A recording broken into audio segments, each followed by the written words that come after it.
امام مسلم رحمہ اللہ اپنی اس صحیح کے مقدمے کے اندر فرماتے ہیں کہ صحابہ اکرام پہلے پہل کسی سے پوچھتے نہیں تھے کہ تم دین کی جو بات ہمیں سنا رہے ہو یہ تم نے کس سے سنا ہے؟ ابن سیرین رحمہ اللہ کا قول نقل کیا ہے، فرماتے ہیں لم يكونوا يسألون عن الاسناد فلما وقعت الفتنة قالوا سموا لنا رجالكم فينظر الى اهل السنة فيؤخذ حديثهم وينظر الى اهل البدع فلا يؤخذ حديثهم۔ ابن سیرین رحمہ اللہ کا یہ قول انتہائی اہم ہے۔ فتنوں کے زمانے میں، بدعتوں کے زمانے میں ایک مسلمان کا رویہ کیا ہونا چاہیے؟ صحابہ اکرام اور تابعین رحمہم اللہ نے ان فتنوں کا مقابلہ کیسے کیا؟ کوئی بھی دین ہمیں سنانے کے لیے آئے، کیا اس کی طرف ہم لپک پڑیں گے کہ دین کی باتیں بیان کر رہا ہے چلو ان سے سنتے ہیں، ان سے دین سیکھتے ہیں؟ انہیں اچھی طرح پتا تھا کہ جو دین اللہ کے رسول سے ہم نے سیکھا ہے اس کی اہمیت کیا ہے۔ جس دین کو ہم اپنی زندگی میں نافذ کریں گے، جس پر قائم رہیں گے، اور قبر کے اندر جب فرشتے کے سوال کے جواب میں پیش کریں گے کہ یہ دین میرا تھا جس پر میں نے اپنی زندگی گزاری ہے، تو کہیں اس کے اندر کوئی بگاڑ نہ آ جائے۔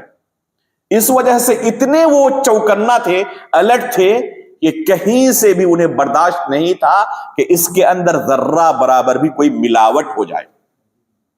چنانچہ فرماتے ابن سیرین رحمہ اللہ کہ جب تک فتنوں کی شروعات نہیں ہوئی تھی تب تک ان کے درمیان امن و امان تھا، کوئی بھی دین کی بات سناتا فوراً قبول کر لیتے، بلکہ صحابہ اکرام کے حالات آپ پڑھیں تو دنگ رہ جائیں گے کہ دین سیکھنے کے لیے پتا چلتا کہ کسی کے پاس دین کا کوئی علم ہے، مہینوں تک سفر کرتے اور اس کے پاس پہنچتے صرف ایک حدیث کے لیے۔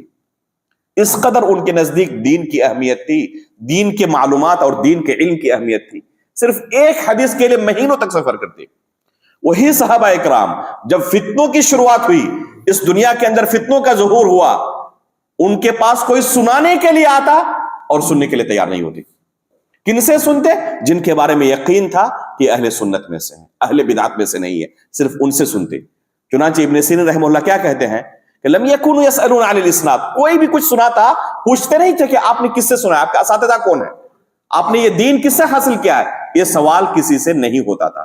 فلما وقعت الفتنہ قالوا سموا لنا رجالکم، جیسے ہی اس دنیا میں فتنوں کا ظہور ہوا، اور تمام علماء کا اس بارے میں اجماع ہے، کہیں کوئی اختلاف نہیں کہ اس فتنے سے مراد عثمان غنی رضی اللہ تعالیٰ عنہ کا قتل، کہ جب عثمان غنی رضی اللہ تعالیٰ عنہ کو قتل کر دیا گیا، ان فتنہ پروروں نے عثمان غنی رضی اللہ تعالیٰ عنہ کو شہید کر دیا، تب صحابہ اکرام حد درجہ چوکنے ہو گئے، الرٹ ہو گئے، کیونکہ اللہ کے رسول نے انہیں تعلیم دی تھی اور انہوں نے اپنے شاگردوں کو، تابعین کو یہ تعلیم دی تھی۔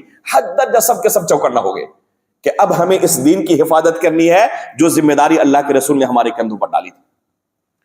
اب کسی سے بھی ہم دین کی بات قبول نہیں کر سکتے۔ کیا کہتے ابن سیرین رحمہ اللہ؟ فَيُنظَرُ إِلَىٰ أَهْلِ السُّنَّةِ، بیان کرنے والے کو دیکھا جاتا، چیک کیا جاتا، اگر اہل سنت میں سے نکلتے ان کی بات قبول کر لی جاتی۔ وَيُنظَرُ إِلَىٰ أَهْلِ الْبِدَعِ، اور اہل بدعت میں سے اگر نکلتے تو فَلَا يُؤْخَذُ حَدِيثُهُمْ، ان کی باتیں، ان کی حدیثیں قبول نہیں کی جاتی تھی۔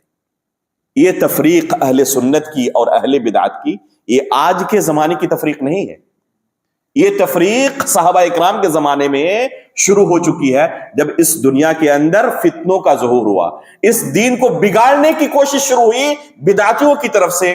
یہ حد درجہ جب الرٹ ہو گئے کہ اب ہمیں اس دین کو صرف ان لوگوں سے سیکھنا ہے جو اہل سنت میں سے ہیں۔